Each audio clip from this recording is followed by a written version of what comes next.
2030 का भारत। 2030 के भारत के इस खास एपिसोड्स में हम आपके सामने कुछ ऐसे चेहरे लाते रहते हैं जिनसे हमारा यही सवाल रहता है कि आखिर 2030 तक गरीबी कैसे खत्म हो पाएगी, भूखमरी कैसे खत्म हो पाएगी, और जो एजुकेशन का जो लेवल है वो कैसे आगे बढ़ पाएगा। हमारे साथ बहुत से चेहरे अभी जुड़ चुके हैं, लेकिन आज जो हमारे साथ मौजूद हैं वो एक मोटिवेशनल स्पीकर हैं, एक ऑथर हैं, फॉलन टू राइज के ऑथर हैं, और साथ ही साथ इनके मोटिवेशन से न जाने कितने लोगों की जिंदगी जो है वो बदल चुकी है। काफी अच्छे मोटिवेशनल स्पीकर हमारे साथ जुड़ चुके हैं, मिस्टर बॉबी डिसूजा। बहुत बहुत स्वागत है सर आपका हमारे इस खास कार्यक्रम में। थैंक तो यू स्नेहा। जी, सबसे पहले मैं आपसे जानना चाहती हूँ, क्योंकि मैं हमारे दर्शकों को भी बता दूं और आपको भी बता दूं कि 2030 जो हमारा ये खास हमारी एक सीरीज चल रही है, ये पूरा प्रोजेक्ट है हमारा, और इसमें हम उन लोगों से बातचीत करते हैं, वो यंग पर्सनालिटी से हम बात करते हैं जो ये बता पाए कि आखिर 2030 तक इंडिया का क्या लेवल रहेगा। हम तीन मुख्य टॉपिक्स पे, तीन अगर हम देखें तो मेजर टॉपिक्स हैं हमारे, like no poverty, no hunger and quality education. तो सबसे पहला और सबसे इम्पोर्टेंट मेरा आपसे ये सवाल है कि where do you see India in 2030? So, great question. Firstly, Sneha, and thank you for inviting me on this conversation. Uh, Currently, मैं थोड़ा रिसर्च कर रहा था और मैंने ऑब्जर्व किया कि currently the size of the Indian economy, currently the size of the Indian economy is USD 3.7 trillion, and it is expected to become USD 7 trillion by 2030. या In correct. fact, S&P Global Rating जो मैं read कर रहा था वो बता रहा है कि we will become the world's third largest economy by 2030, जहाँ पे हमारा GDP ग्रोथ होगा at least 7% in the year 2026 and 27. बिल्कुल। तो ये मुझे लगता है, मुझे ऐसा लगता है कि personally employability will grow to a huge extent, and focus जो होगा वो सिर्फ बुक्स पढ़ने में नहीं होगा, लेकिन होगा ऑन स्किल डेवलपमेंट, गुण को डेवलप करना. I personally think that education has come a long way from the time, when I was in school to today. There's a lot of change that has happened, but I believe, education is going to be reformed thanks to artificial intelligence, AI, कि नए नए tools आ रहे हैं, नए नए तकनीकी आ रहे हैं, जिसकी वजह से I personally think that it is not just going to be about people in India getting jobs only in India, but people becoming globally employed around the world, which is already there. But मुझे लगता है 2030 तक ये बहुत ज्यादा grow होगा, because I believe India is now become very, very digitally accessible. अगर आपने ऑब्जर्व किया होगा, currently everybody has the internet, everybody has a mobile, and people can make their life through online access. तो मुझे लगता है that's what I think about India. It's really going to grow. And artificial intelligence अगर अच्छी तरीके से इस्तेमाल किया गया तो it can really help India. Okay. तो जैसा आपने बताया कि डिजिटल पे फोकस किया और बताया 2030 तक बहुत अच्छी ग्रोथ हो जाएगी, लेकिन द पॉइंट इज कि the people who are just living in rural areas, what about them? जो गांव में रह रहे हैं, जो विलेजेस में रह रहे हैं, उनका डेवलपमेंट कैसे हो पाएगा? बेसिकली आपने सुना भी होगा और कई कई जगह पढ़ा भी होगा कि India is all depend, India की जितनी भी पॉपुलेशन है, अगर हम सिटीज की बात करें, बड़ी बड़ी सिटीज, वो सारी डिपेंडेंट है गांव में।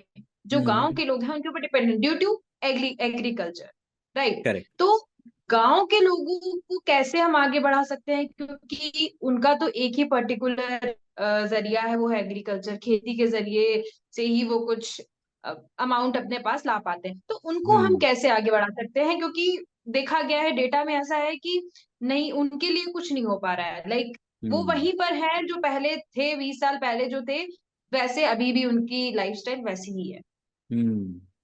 Great question, Sneha. Specifically, people who are in the rural villages. I primarily live in Mumbai, and that's where I lived all my life. But at a point of my life, कि मैं भारत के उस क्षेत्र में गया जहाँ पे मैं कभी नहीं गया था, and then I discovered that the real India, the heart of India, lies in the villages. मुझे पर्सनली लगता है कि the heart of India lies in all the different villages that I have traveled.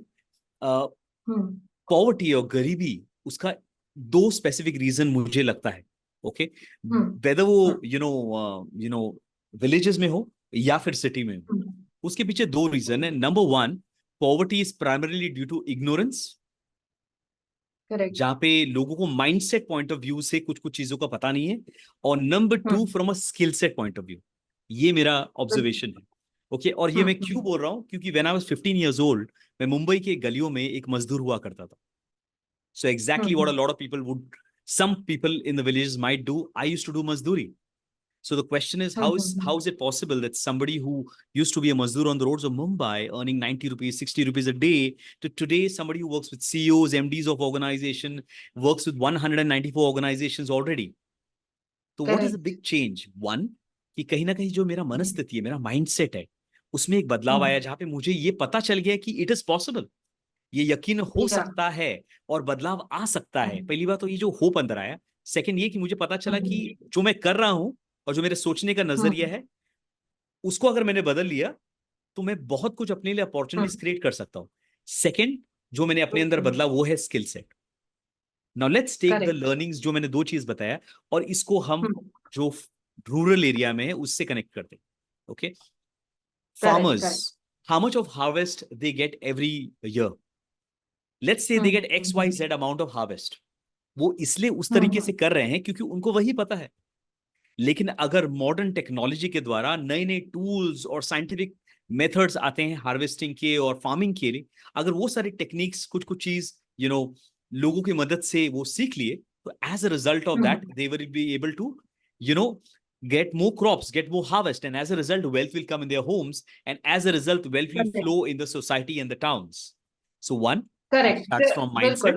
Correct. What you talked about, Yes. बहुत सही आपने बात कही कि उनको जो पता है वो कर रहे हैं. बट यहाँ पर बात ये निकल के आ रही है कि अभी तक क्यों नहीं हुआ ये सब फार्मर्स के लिए, या फिर हम रूरल एरिया की बात कर रहे हैं जो लोग हैं उनके लिए. कौन कौन सोचेगा उनके लिए, क्योंकि गवर्नमेंट्स तो आ रही हैं जा रही हैं, उनके बारे में कोई कुछ सोच नहीं रहा है.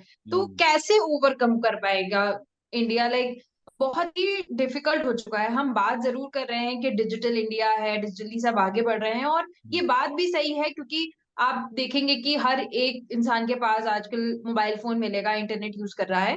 That is good which has happened. लेकिन दिक्कत यहाँ पर ये है कि अभी तक जो फार्मर्स को टेक्नोलॉजी मिल जानी चाहिए थी, जो गवर्नमेंट से सपोर्ट मिलना था, वो नहीं मिल पा रहा है. वेदर कोई भी गवर्नमेंट की मैं बात करूं, मैं किसी पार्टी का, आई एम नॉट पार्टी स्पेसिफिक, तो मैं यहाँ पे पार्टी का नाम नहीं लूंगी, बट किसी भी कोई भी गवर्नमेंट आई हो, कोई भी पार्टी जीती हो हारी हो, यहाँ पर पर्टिकुलरली इग्नोर किया गया है उन लोगों को जिनको वास्तव में डेवलप करना चाहिए था. जो डेवलप हो रहे हैं वो तो हो रहे हैं, जिनके पास स्किल्स है वो तो डेवलप हो रहे हैं, लेकिन जिनके पास स्किल्स नहीं है उनके लिए कुछ तो करना चाहिए था जो नहीं हो पाया है. तो उसको कैसे ओवरकम कर पाएंगे? मैं ये तो नहीं बता सकता कि क्यों नहीं हुआ. Okay, because see that is never, see मेरा पर्सनली एक बिलीफ है, और हम सब एक विश्वास और एक बिलीफ फिलोसफी से वर्क करते हैं. तो मेरा पर्सनल एक बिलीफ है कि देयर आर सर्टेन थिंग्स जो मेरे नियंत्रण में है, और कुछ कुछ चीज हमारे नियंत्रण में नहीं है. हमारे नियंत्रण में क्या है उस पर हम फोकस कर सकते हैं. तो जो नहीं हुआ, I am no one to talk about that.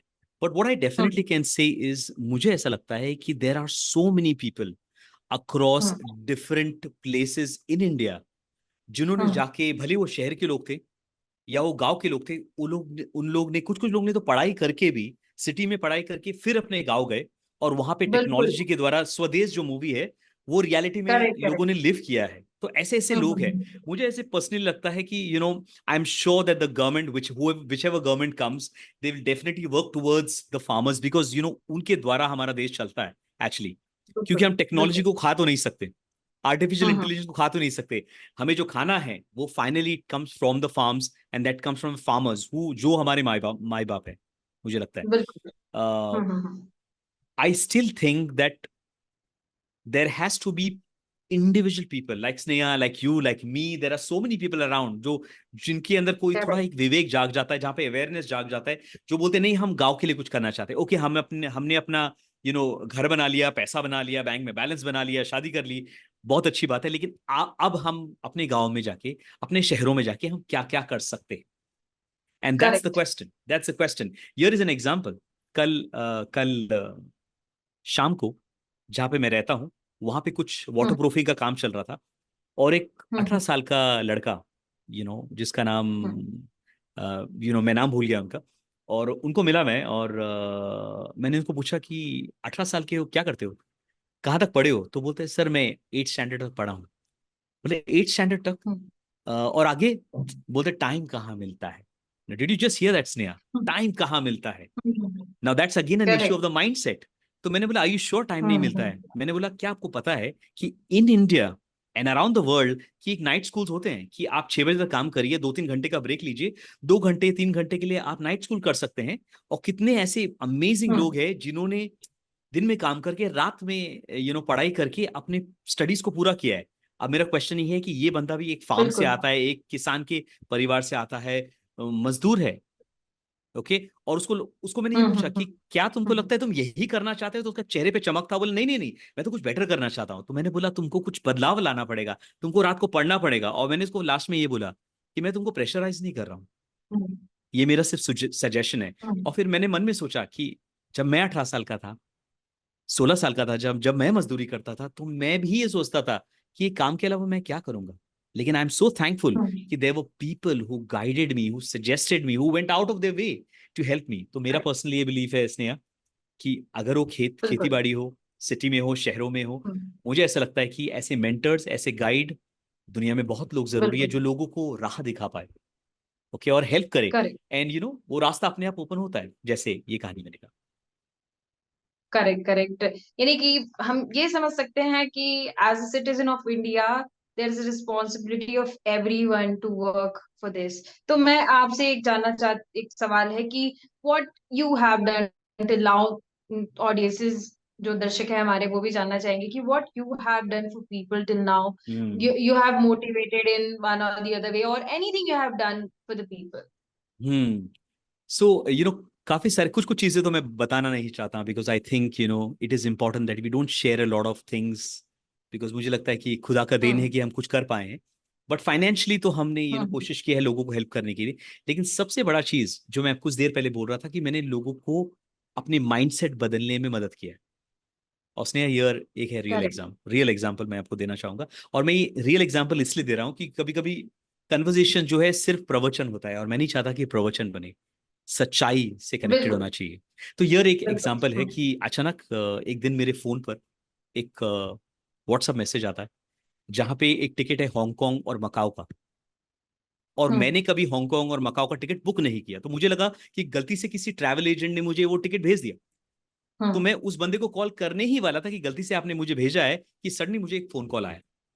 हम्म। तो मैंने फोन उठाया, बोला यस। तो वो बंदा बोलता है सर मुझे पहचाना? तो मैं बोला कौन? बोलता है सर आपको याद है बहुत बहुत साल पहले 2013 में इमेजिका हम्म। नाम का बहुत बड़ा वाटर पार्क रिजॉर्ट है मुंबई में। हम्म। हम्म। वहां पे मैंने काफी सारे लोगों को ट्रेनिंग दिए, इंस्पायर किए, उसमें से ये एक बंदा था जिसको मैं सिखाता था। इंटरेस्टिंग हम्म। बात ये है स्नेहा कि वो एक राइड ऑपरेटर था, विच बेसिकली मीन्स उसका जॉब रोल था, एक बटन दबाया तो राइड शुरू हुआ, बटन बंद किया तो राइड बंद हो गया, दैट्स ऑल। करेक्ट। ज्यादा स्किल की जरूरत नहीं है। मैंने बिल्कुल। बोला कि यार ऐसे कैसे हो गया कि तुमने मुझे टिकट भेजा है? बोलते सर आपको याद है बहुत साल पहले जब आप मुझे सिखाते थे, आप मुझे बोलते थे कॉन्फिडेंटली आगे बढ़ो, जोखिम उठाओ, take the risk and try doing things that you are uncomfortable with, and I was very scared, I never wanted to do it. लेकिन जब आपने मुझे हम्म। पुश किया तो मैंने आपकी बात को सोचने लगा उस बारे में, एंड फिर मैंने क्या किया, जानबूझ के अपने आप को ऐसे क्षेत्र में, ऐसे फील्ड में डाला जिससे मुझे नफरत था। वो था हम्म। सेल्स। मैं एक इंट्रोवर्ट हूं, मैं बाहर निकलना ही नहीं चाहता, लोगों से मिलना ही नहीं चाहता। लेकिन मैं बाहर जाके लोगों से मिला, उनसे कन्वर्जेशन हम्म। किया। एंड हम्म। आपको बताना चाहता हूं कि today I work for a company call hero Honda. And बोलता है ओके। कि इस कंपनी में मैं काम करके सेल्स में काम किया, और मुझे हम्म। अवार्ड मिला है for being the top performer in the entire reason in the okay. north. And as a result of that, right now I am sitting on my first international flight to Hong Kong and Macau, क्योंकि मुझे ये reward मिला है मेरे organisation के द्वारा। और आखिर में वो कहता है कि सर आई बहुत वांट बढ़िया। Sir I want thank you. And मैंने तब रियलाइज किया कि यही तो मकसद है, कि किसी और को उभारना और किसी और को हेल्प करना। कि करेक्ट। सपने उन्हीं की पूरे होते हैं जो सपने देखते हैं, लेकिन सपने कभी कभी जब लोगों को नहीं दिखाई देता तो लोगों को बताना पड़ता है कि actually something bigger, something better, something higher is waiting for you. But sometime, we have to basically open doors for people. And I'm glad कि करेक्ट। मैं ऐसे बहुत सारे अनगिनत स्टोरीज हैं जहां पर मैं लोगों को कोशिश कर रहा हूँ, आज के यूथ को उनके माइंडसेट को बदलने के लिए, ताकि वो भी रास्ते देखे कि अपॉर्चुनिटीज है। Correct, correct. One thing I want to know, because you belong to Christian community, right? Yes. One thing I want to know that India में हम्म। क्रिश्चियंस जो है पॉलिटिकली कम इंडल्ज हैं। क्या इसके पीछे कारण हो सकता है? या वो खुद से आगे नहीं आना चाह रहे हैं, या उनको लाया नहीं जाता है? आई डोंट नो, मुझे लगता है कि कुछ कुछ क्रिश्चियंस लोग डेफिनेटली आए हैं हाँ, पर्सनली। आए हैं तो बहुत बड़े लेवल पे आए हैं, नहीं तो हाँ। फिर वो आए ही नहीं है, ऐसा हम्म। हुआ है।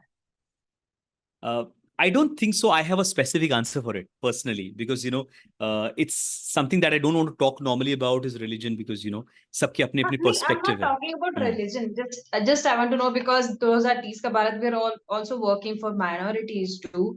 सो हम्म। इस रिलेशन में मैं आपसे बात करना चाह रही हूँ कि आखिर व्हाट अबाउट क्रिश्चियंस, क्योंकि मैंने देखा कि बहुत ही कम क्वांटिटी, बहुत ही कम रेशियो मिला मुझे क्रिश्चियंस का, हर अगर सेक्टर में जाके देखूं तो इसके पीछे व्हाट डू यू थिंक? आप अपने पर्सपेक्टिव से क्या कह सकते हैं? नॉट अबाउट एवरीवन, बट आपका अपना पर्सपेक्टिव क्या है इसको लेकर? मुझे लगता है कि Christians are basically just human being and individuals like you and me and anybody else, whether it's Muslim है, Christian है, हिंदू है, जैन है, जो भी है। लोगों का हम्म। इंडिविजुअल थॉट है कि वो पॉलिटिक्स में जाना चाहते हैं कि नहीं जाना चाहते। For me, for example, if you ask me क्या मैं पॉलिटिक्स में जाना चाहता हूँ, नहीं। क्योंकि मुझे ऐसा लगता है कि पॉलिटिशियन होना बहुत करेजियस काम है। मुझे ऐसा करेक्ट। लगता है क्योंकि अपार्ट फ्रॉम जो ये नेगेटिव एस्पेक्ट देखते हैं, लेकिन अगर आप रियलिटी में देखें, कोई भी ब्रेव पॉलिटिशियन जो रहा है, they have to be very very courageous to face a lot of criticism. Okay. Correct. और क्या मेरे अंदर वो क्षमता है कि मैं सारे क्रिटिसिज्म फेस करके सच्चाई के लिए, दुनिया के लिए लड़ूं? I don't think so I have that stamina and character at the moment. हो सकता है बाद में हो, लेकिन एट द मोमेंट नहीं है। तो मुझे पर्सनली लगता है मेरे लिए कि one of the reasons why I don't think so I want to be a politician, number one, कि मुझे नहीं लगता कि मेरी जिंदगी का मकसद वो है। नंबर टू, जो रोल करता हूं एज अ प्रोफेशनल स्पीकर, मुझे लगता है वो लोगों को हेल्प ऑलरेडी कर रहा है। एंड नंबर थ्री, मुझे नहीं लगता कि एट द मोमेंट मेरा वो काबिलियत या स्किल है कि मैं पॉलिटिशियन बनूं, क्योंकि उसके लिए तो आपको बहुत क्या लगता है करेज कि लगता है। जाना चाहिए लोगों, कुछ एक ऐसा रेशियो होना चाहिए क्रिश्चियंस का भी पॉलिटिक्स में, ताकि लाइक कहते हैं ना कि माइनॉरिटीज भी हैं तो उनके ऊपर ध्यान नहीं दिया जा रहा है? ऐसे बहुत से स्टेटमेंट्स आपने सुने होंगे कि नहीं ध्यान हम्म। दिया जा रहा है। अगर हम बात करें स्पेसिफिक एक, तो अगर मैं मुस्लिम ग्रुप की बात करूं तो उनका भी कहना है कि नहीं, उनके ऊपर ध्यान नहीं दिया, उनकी भी क्वांटिटी बहुत कम दिखती है पॉलिटिक्स में अगर हम्म। हम देखें तो। राइट, ऐसे ही इन द सेम वे अगर मैं क्रिश्चियंस की बात करूं तो मुस्लिम्स में तो ये केस है कि they are not educated, but अगर हम क्रिश्चियंस की बात करें तो they are well educated, like बहुत ज्यादा एजुकेशन का अगर हम देखें तो इंडिया में सबसे ज्यादा एजुकेशन क्रिश्चियंस के पास है। तो ये एजुकेशन होने के बाद भी इंडियन पॉलिटिक्स में इन्वॉल्व नहीं होना, क्या ये सही है, या फिर आपको लगता है कि इन्वॉल्व होना चाहिए? सो स्नेहा, मुझे लगता है थोड़ा सा जनरलाइजेशन है यहाँ पर। हम्म। हिंदू हो, मुस्लिम हो, क्रिश्चियन हो, जैन हो, सारी कम्युनिटी के, मुझे लगता है कि एजुकेशन बहुत सीमा पे हर जगह पर है, और बहुत जगह हम्म। पे नहीं भी है, इवन इन क्रिश्चियंस और इवन इन हम्म। मुस्लिम और इवन इन हिंदूज। मुझे लगता है सारे अलग अलग रिलीजन में बहुत लोग हैं जो बहुत पढ़े लिखे हैं, बहुत जो लोग हैं शायद नहीं है। That is what personally I believe. और आई थिंक एजुकेशन जो है फाइनली अगेन माइंडसेट से आता है। ओके। करेक्ट। कहीं ना कहीं हम्म। माँ बाप को ये बिलीव करना पड़ेगा कि अगर मैं नहीं पढ़ पाया, कोई भी रिलीजन हम्म। का हो, किसी भी तरह का पर्सन हो, कि अगर मैं नहीं पढ़ पाया तो क्या मैं चाहूंगा कि मेरा बच्चा भी ऐसा रहे? अगर माँ बाप ने सैक्रिफाइस करके, पुश करके अपने बच्चों को हेल्प किया पढ़ने के लिए, देन ऑटोमेटिकली वो रेशियो कोई भी कम्युनिटी में ऑटोमेटिकली इंप्रूव हो जाता है। And this is the best thing, जब माँ बाप वो सैक्रिफाइस करके अपने बच्चों को पढ़ा लिखाते हैं, भले वो नहीं पढ़े लिखे हैं, then as a result of that what happens is automatically एक नया पॉसिबिलिटी क्रिएट हो जाता है उस कम्युनिटी में, उस घर में, और एक नया चिराग स्टार्ट हो जाता है। तो मुझे ऐसा लगता है कि education is very very important and skill development is very very important. And I think families में ये बहुत इंपॉर्टेंट है। मुझे ऐसा ये भी लगता है कि बहुत सारे अमेजिंग पेरेंट्स हैं जिन्होंने they have gone out of the way to sacrifice. So beyond religion, मुझे ऐसा लगता है कि everybody should be educated, and whoever thinks they are capable of becoming somebody who can be a catalyst to change the nation, they should. That's my answer. Correct. One more last question. Last but I think it's not the least.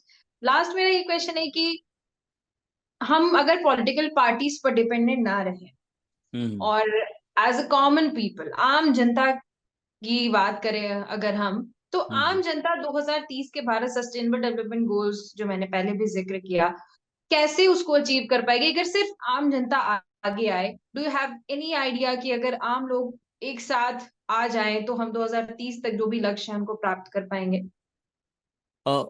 एक छोटा सा example देता हूँ। जैसे कि आपने सुना होगा लायंस क्लब है, रोटरी क्लब्स है, ऐसे और अलग अलग कम्युनिटीज के ऐसे बहुत सारे ट्रस्ट है जो लोगों के लिए बिना मतलब का beautifully, even Sikh community for example, okay, और डिफरेंट डिफरेंट कम्युनिटीज जो है, बहुत सारे लोगों के, and these are unspoken, they are not in the news, okay, by they are not anywhere, but ऐसे बहुत सारे लोग हैं जो एजुकेशन के लिए, जो फाइनेंशियली, जो राशन है, ये बहुत सारे लोगों को सपोर्ट करते हैं। मुझे ऐसा लगता है ये जो अलग अलग कम्युनिटीज है, does not matter which religion, which com, क्या पर्पस के लिए, लेकिन अगर ऐसे अलग अलग कम्युनिटी की इस बच्चों के एजुकेशन के लिए और बच्चों के अपलिफ्टमेंट के लिए अगर वर्क करेंगे, तो मुझे ऐसा लगता है कि 2030 तक वही सारे बच्चे जो है फ्यूचर ऑफ इंडिया बनते। बिल्कुल। So I really think education, skill development and change of mindset, इसके पर अगर हम फोकस करेंगे तो I think it will really really help. And one good way, Sneha, जो मैं कर सकता हूँ, आप कर सकते हैं, एवरीबडी कर सकते हैं, coming back to what I can do today, is basically when you walk on the road, when you meet neighbours around and when you meet people around you, if you see somebody does not have a mindset to grow, if somebody is really struggling financially, people, आपको लग रहा है उनकी life में possibilities नहीं है, sometimes just conversations can change people's life. Many years back somebody just had a conversation with me that changed my mind. Correct. मुझे ऐसा लगता है कि हम अपने घर से निकल के, जैसे गाना है, अपने तो अपने, वो जो गाना है, होते हैं। मुझे लगता है ये बहुत ब्यूटीफुल सॉन्ग है, but at the same time we have to realise अपने सिर्फ हमारे परिवार के लोग नहीं होते, बहुत सारे ऐसे लोग हैं जिनको मदद की जरूरत है और अपनापन चाहिए, और कभी कभी just conversations with them, guiding them, helping them, buying the books for them, doing something for them, even one person, if everybody does that, just imagine the world, just imagine India 2030 में क्या हो। That's my answer. बिल्कुल बिल्कुल, आपने सही कहा। The most important thing is mentality. First we have to change our mentality, then only the miraculous things will happen. तो बहुत अच्छा लगा आपसे बात करके, बहुत सी चीजें आपने बताई, and really you are a good motivational speaker, जो ये पूरे कॉन्वर्सेशन में दिखेगा कि you really motivated each and every audience watching.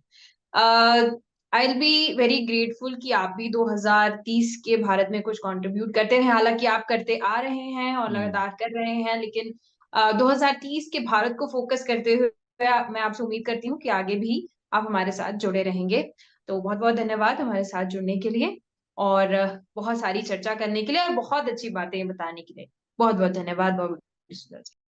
तो हमारे साथ बॉबी डिसूजा जी जुड़े हुए थे। उनका यही कहना था कि each and every person has to be responsible. सबको सामने आकर, सबको एक साथ लेकर यहाँ पर काम करना होगा, तभी हम 2030 के लक्ष्यों को प्राप्त कर पाएंगे। धन्यवाद।